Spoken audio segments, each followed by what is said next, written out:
एक छोटंसं सुंदर गाव होतं. खूप सारे लोक आनंदानं त्या गावात राहायची. गावातल्याच एका छोट्याशा घरात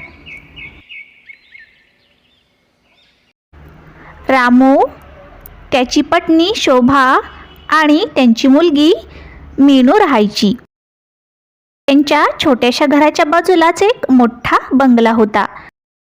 त्या बंगल्यामध्ये केशव, त्याची पत्नी लता आणि त्यांची मुलगी भूमी असे तिघेजण राहायचे. लताला तिच्या श्रीमंतीचा फार गर्व होता. किती वेळा सांगायचं आहे मुलीला, त्या गरीब मुलीसोबत खेळत जाऊ नकोस. पण ही मुलगी ऐकेल तर शपथ. मला ती गरीब लोक अजिबात आवडत नाहीत. त्यांच्यासोबत पुन्हा खेळलेलं मला अजिबात आवडणार नाही. तू इथेच आपल्या बंगल्यात खेळत जा. अहो, काय हे आपलं नशीब. एवढी मेहनत करून सुद्धा आपण गरीब ते गरीबच.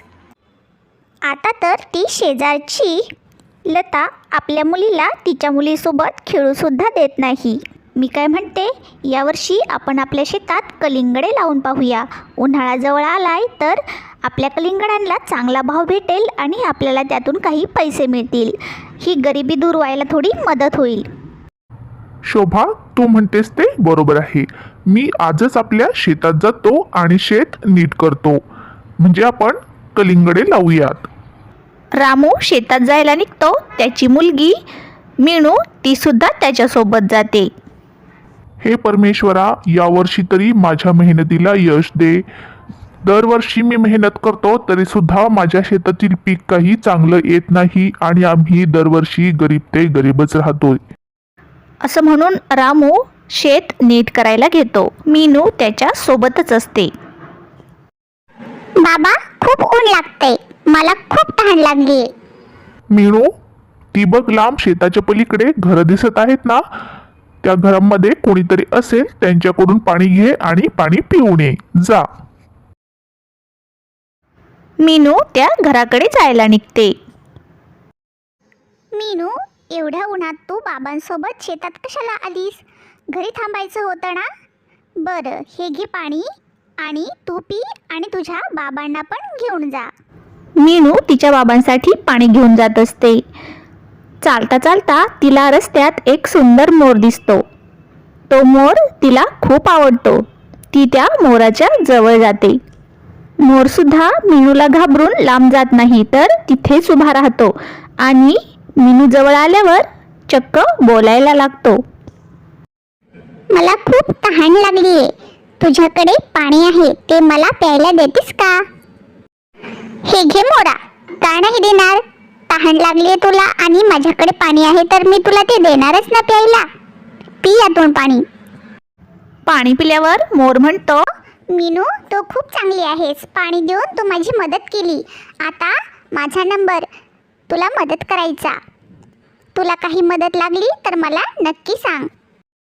मला काही मदत नको रे मोरा, पण माझे बाबा खूप दुःखी आहेत. ते दरवर्षी शेतात मेहनत करतात, पण पीक काही चांगलं येत नाही आणि त्यामुळे ते खूप दुःखी आहेत आणि ते दुःखी असले की मला खूप वाईट वाटतं. मीनू, तू काहीच काळजी करू नकोस. यावर्षी तुमच्या शेतात खूप चांगलं पीक येईल. इथून पुढे गेल्यावर तुला काही कलिंगडाच्या बिया दिसतील. त्या सगळ्या बिया घे आणि तुमच्या शेतात नेऊन लाव. त्या बियांपासून खूप सगळे गोड कलिंगड तुमच्या शेतात उगवतील. मीनू चालत चालत पुढे जात असताना खरंच तिला कलिंगडाच्या खूप साऱ्या बिया पडलेल्या दिसतात. त्या सगळ्या बिया ती उचलते आणि तिच्याजवळ असलेल्या मडक्यात भरते आणि तिच्या बाबांकडे घेऊन जाते. बाबा, पाणी घेऊन येताना मला वाटते एक मोर भेटला. त्याने मला खूप साऱ्या कलिंगडाच्या बिया दिल्या आहेत. या बिया आपल्या शेतात लावल्यावर त्याला खूप सगळी गोड कलिंगड येतील असं तो म्हणाला. याच बिया आपण आपल्या शेतात लावूया. मीनू आणि तिचे बाबा दोघं पण सगळ्या कलिंगडाच्या बिया त्यांच्या शेतात लावतात. शेतातून काम करून गेल्यावर घरी जेवण केल्यावर सगळेजण झोपी जातात आणि रात्री अचानक खूप वादळ सुटतं. विजा कडकडतात आणि जोराचा पाऊस होतो. दुसऱ्या दिवशी सकाळी मीनू आणि तिचे बाबा पुन्हा शेतात येतात आणि पाहतात तर काय, कलिंगडाची सगळी झाडं उगवलेली असतात. एक एक पान सगळ्या झाडांना फुटलेलं असतं. काही दिवसांनंतर सगळे जेव्हा शेतात येतात तेव्हा कलिंगडाच्या वेलींना खूप सारी कलिंगडं लागलेली असतात. यावर्षी तर आपल्या शेतात खूप सारी कलिंगडं आली आहेत.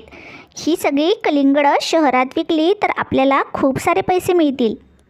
दुसऱ्या दिवशी एक भाड्याने टेम्पो घेऊन रामू सगळी शेतातली कलिंगडे घेऊन शहरात विकायला जातो. कलिंगडे विकून त्याला खूप सारे पैसे मिळतात.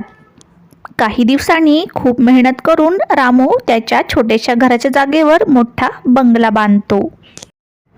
स्वतःची गाडी पण घेतो आणि ते पाहून शेजारची लता त्यांच्यावर खूप जळते.